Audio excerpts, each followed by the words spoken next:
자, 2020년 고2 9월 학평 때 나왔던 경제지문입니다.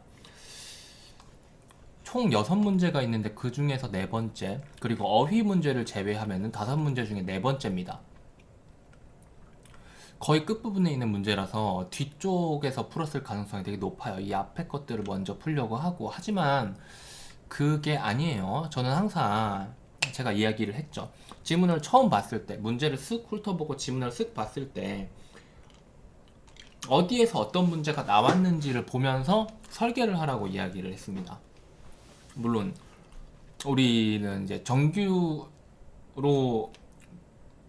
모든 학생이 그 수업을 들은 건 아니겠지만은 되게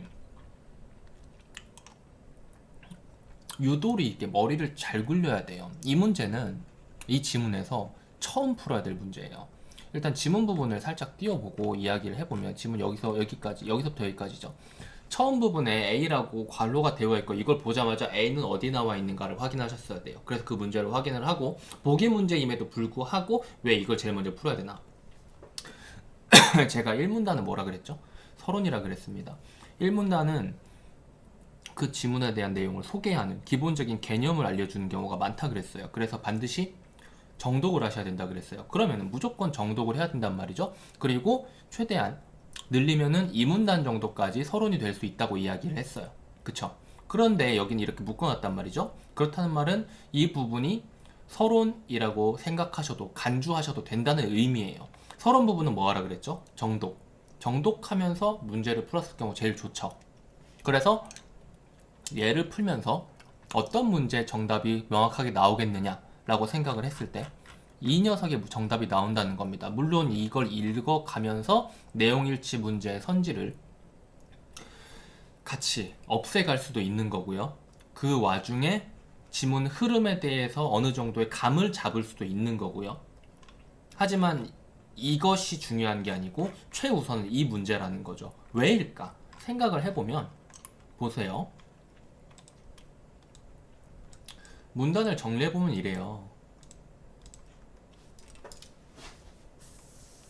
아이고, 아이고. 보시면은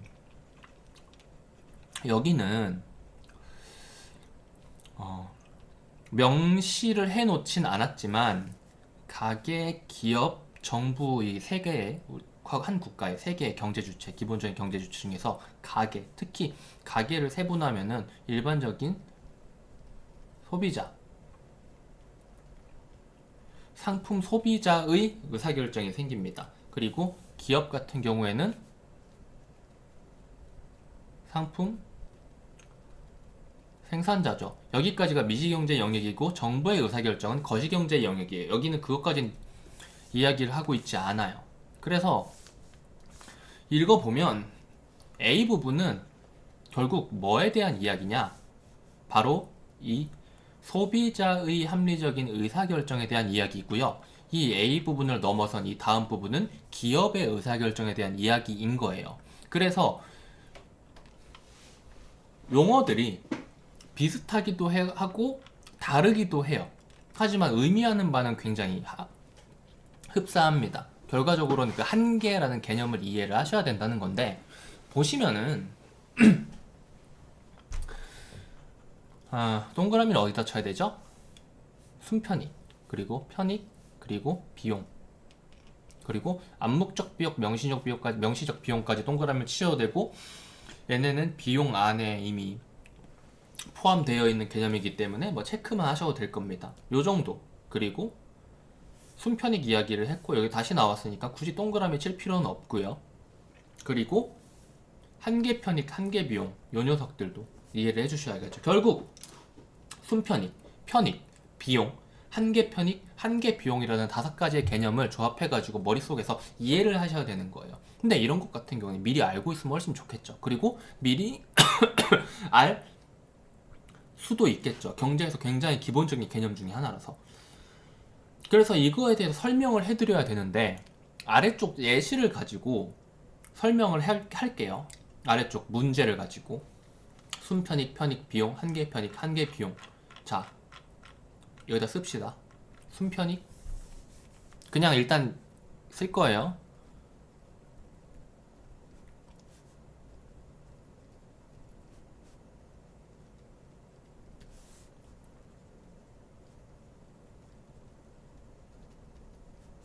한계 편입, 그리고 한계 비용인데, 순편입 같은 경우에 편입과 비용은 내가 여태까지 했던 모든 의사결정을 전부 다 합쳤을 때의 편입, 비용을 뺀 것이 바로 순편익이에요. 그리고 한 단위씩의 의사결정에서 한계 편입과 한계 비용이 차이가 생기는 거죠. 그쵸? 결국은 한계 편입과 한계 비용은 이 그림을 이걸 그대로 따라가면 과자 소비량, 그리고 뭐죠? 비용과 편익,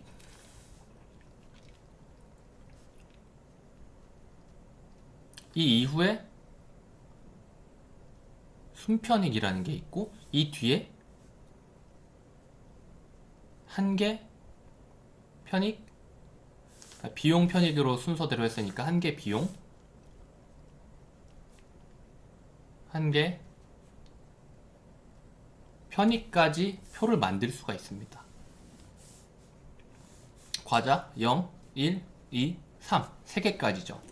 그대로 표 옮겨 볼게요. 비용 빵 2,500, 5,500, 9,000.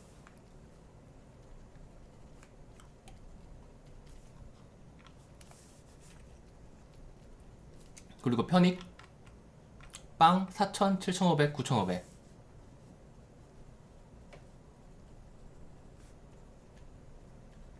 자, 보시면 그걸 아셔야 되는 게, 지금 이 개념이라는 게 편익이 크다고 해서 무조건 좋은 게 아니라는 거예요. 왜냐면은 비용과 함께 생각을 해줘야 된다는 거죠. 비용과 함께 생각을 해줬을 때 편익 빼기 비용이 가장 큰 선택지를 선택을 해야 돼요. 그걸 빼볼게요. 빼보면 어떻게 되죠? 이번엔 검은색으로 해볼까요? 빵! 여기는 1,500 편익이, 순편익이, 여기는 2,000, 그리고 여기는 500이죠. 그리고 한계 비용과 한계 편익에 대해서도 생각을 할 수가 있겠죠. 왜냐? 여기에서 이렇게 늘어나고 늘어나고 늘어나고 늘어나고 늘어나고 늘어나는 거 하나하나 생각할 수 있잖아. 한계 비용은 얼마예요? 0에서 1로 갈 때 2,500이죠. 1에서 2로 갈 때는 몇이죠? 2,500에서 5,500 됐으니까 3,000이죠. 그리고 5,500에서 9,000으로 갔죠. 3개로 늘렸을 때 어떻게 돼요? 3,500이 비용으로 늘어납니다. 비용이 점점 늘어나고 있죠. 이게 일반적인 모습이에요. 많이 만들수록 비용이 늘어난다는 거. 물론 나중 가면은 이 이후에 나오는 개념에서는, 그러니까 경제학 학문에서 이야기를 하는 겁니다. 이 이후에는 한계 비용이 줄어드는 녀석도 있다라고 이야기를 하지만, 지금은 일반적으로는 한계 비용은 점점 늘어난다 라고 보시면 되고요. 그래서 한계 편익 같은 경우에는 어떻게 되죠? 편익 부분 처음에 0에서 1로 이렇게 올라갈 때는 4,000이죠. 그리고 1에서 2로 올라갈 때는 4,000, 7,500이니까 얼마 올라가요? 3,500이죠. 그리고 2에서 3 올라갈 때는 7,500, 9,500이니까 2,000입니다. 여기서도 이해를 돕기 위해서 하나를 추가할 수 있을 것 같아요. 뭐죠? 순 한계 편익입니다. 순 한계 편익. 그래서 이 내용을 정리를 해보면, 여기는 뭐죠? 플러스 1,500이죠. 여기는 얼마죠? 플러스 500입니다. 여기는 플러스가 아니죠. 마이너스죠. 마이너스 1,500이에요. 그렇기 때문에 그냥 이 순편익만 계산을 해봐도, 순편익, 여태까지 내가 선택한 모든 것들을 총합했을 때 나한테 이득이 가장 커지는 선택지는 바로 땡땡빵인가요, 이게? 땡땡빵을 2개, 과자죠. 땡땡 과자를 2개 사는 길이라는 거예요. 그런데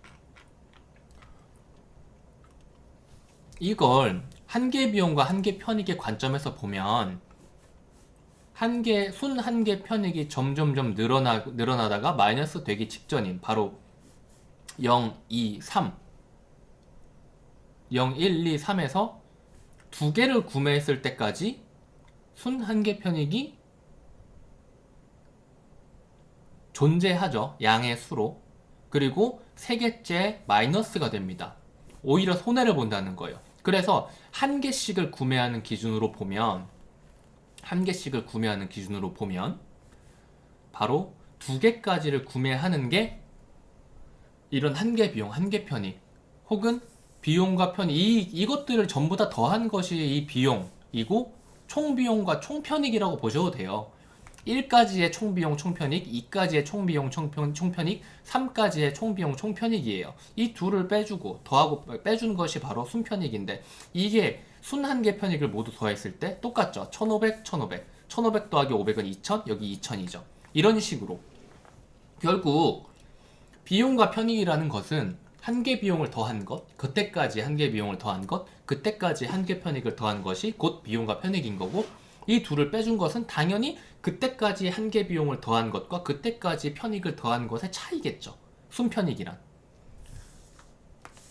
그래서 자세히 보면은 이 생각까지 해주시면 훨씬 더 좋아요. 근데 이건 뭐 생각할 수 있는 게 아니니까 일부러 알려주는 겁니다.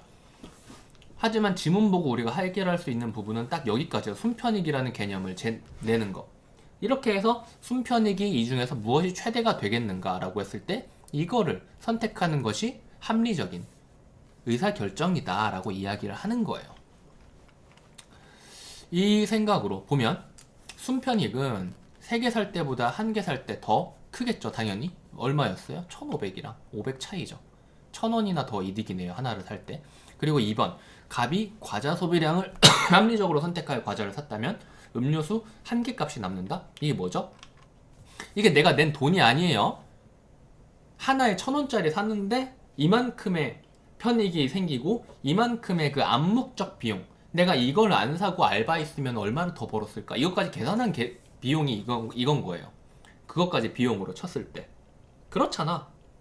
내가 10,000원짜리 영화를 봤을 때 2시간 동안 알바를 하면 20,000원을 벌었어. 그러면 나의 총 비용은 영화표 값이 10,000원이 아니라 그 영화 시간 동안 알바해서 벌 수 있었던 20,000원이라는 기회를 날렸잖아. 그걸 기회비용이라고 하는 거예요. 암묵적 비용은 기회비용이랑 굉장히 거의 같은 것이라고 봐도 돼요. 이 지문에서 설명한 것은. 그래서 기회비용까지 다 합쳤을 때 이런 내용이 나온다는 거예요. 그래서 갑이 과자 소비량을 합리적으로 선택하여 과자를 샀다면 이건 곧 뭐죠? 순편익이 최대로 됐을 때. 순편익이 최대로 되는 건 몇 개였었죠? 땡땡 과자 2개를 샀을 때였죠. 그러면은 실제 내 돈은 2개 샀으니까 2,000원이 나가고 나한테 3,000원이 있기 때문에 하나가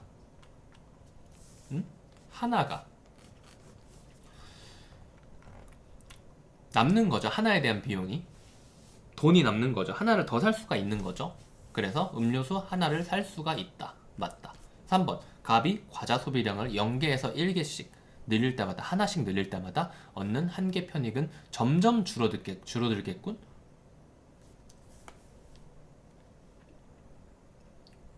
그거는 한 개 편익 바로 요 부분 각 항에서 이전 항을 빼준 한 개 편익을 계산하라는 말과 사실은 같아요. 그래서 맞다. 점점 줄어들고 있죠. 4,000, 3,500, 2,000으로. 그리고 4번 갑이 과자 소비량을 2개에서 3개로 늘리기 위해 추가로 드는 비용은 추가로 얻는 만족감보다 크겠군. 이랬다면 당연히 의사결정을 3개로 하지 않았겠죠. 그리고 실제로 그러지 않았죠. 합리적으로 계산했을 경우에. 그쵸? 그래서 편익이 만족감이라 그랬잖아요. 그래서 한 개 비용과 한 개 편익을 계산해 봤을 때 이런 식으로 나와서 이것도 역시 맞는 말이 됩니다. 그럼 답은 5번이네요. 갑이 과자를 사기 위해 포기한 음료수 소비의 금전적 가치 뭐죠?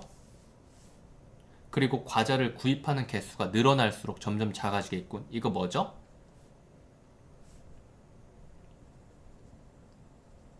암묵적 비용을 계산하라 그랬어요. 여기에서 암묵적 비용은 어떻게 계산할 수 있죠? 여러 가지가 있습니다. 한 개 비용에서 마이너스 각 항에다가 마이너스 1000원을 해주면 1000원은 뭐죠? 실제로 내가 낸 돈이죠. 비용은 뭐라 그랬어요? 명시적 비용과 암묵적 비용의 합이라 그랬어요. 그쵸? 명시적 비용은 언제나 1000원씩 추가로 나가잖아요. 그쵸? 하지만 암묵적 비용은 그러지 않을 수도 있죠. 그래서 이 한 개 비용에 대해서 명시적 비용과 암묵적 비용으로 나눌 수도 있겠고, 총 비용에서 명시적 비용과 암묵적 비용으로 나눌 수도 있겠어요. 어떻게? 한 개 비용은 다 하나의 단위니까 다 하나의 단위로 생각하지만 이 개념 안에서는 총이라는 말이 생략이 된 것이기 때문에 첫 항에서 2,500, 그리고 두 개를 샀을 때 5,500, 그리고 세 개를 샀을 때 9,000이라면 하나를 사면은 마이너스 1,000원, 두 개를 사면 마이너스 2,000원, 그리고 세 개를 사면 마이너스 3,000원을 우선 계산을 해보면 요게 1,500, 그리고 요게 3,500, 그리고 요게 6,000. 이건 뭐죠? 암묵적 비용인 겁니다. 그런데 앞에 하나가 빠졌죠. 뭐죠? 총 암묵적 비용이에요. 개당으로 생각을 하면 1,501로 나눠줘야 되고 3,502로 나눠줘야 되고 6,003으로 나눠줘야 됩니다. 그러면 결과는 어떻게 돼요? 1,500, 그리고 두 번째는 1,750, 세 번째는 2,000이 됩니다. 이거랑 이 한 개 비용이랑 같아지나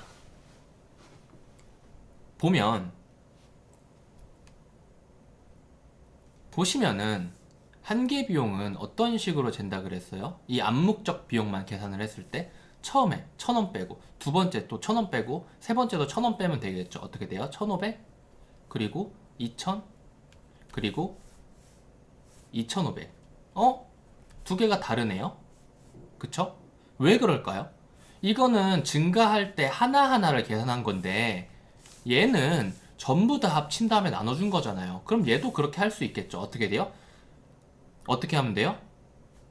1,500 나누기 1 하면은 1,500일 거고요. 근데 이 두 번째 항은 얘네 둘을 더해줘야겠죠. 더해주면 얼마예요? 3,500이죠. 3,500 나누기 2 하면 몇이 되죠? 1,750. 똑같죠? 얘까지 다 더해주면 어떻게 돼요? 1,500, 3,500에다가 2,500 더하면 6,000이 되죠. 6,000 나누기 3 하면 2,000 되죠. 이렇게 똑같아지는 겁니다. 이렇게도 계산할 수 있고요. 일부러 자세하게 이야기를 하는 겁니다. 이 개념 헷갈리지 마시라고. 그래서 결국 물어보는 내용은 무엇이냐?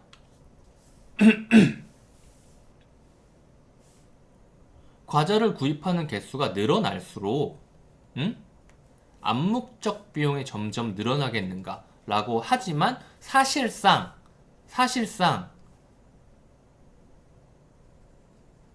한 개 비용이 늘어나냐 낮아지냐를 물어보는 거라고 볼 수 있어요. 왜냐? 암묵적 비용은 변화가 있겠지만 명시적 비용은 변화가 없잖아요. 명시적 비용은 고정되어 있기 때문에 걔를 빼면은 어차피 상관이 없단 말이야. 그래서 이 말은 표면적으로는 암묵적 비용을 이야기를 하고 있지만 사실상 한 개 비용 안에 명시적 비용 그리고 암묵적 비용, 그러니까 비용 안에라고 해야겠죠. 비용 안에 명시적 비용과 암묵적 비용이 들어있고, 그리고 이 암묵적 비용을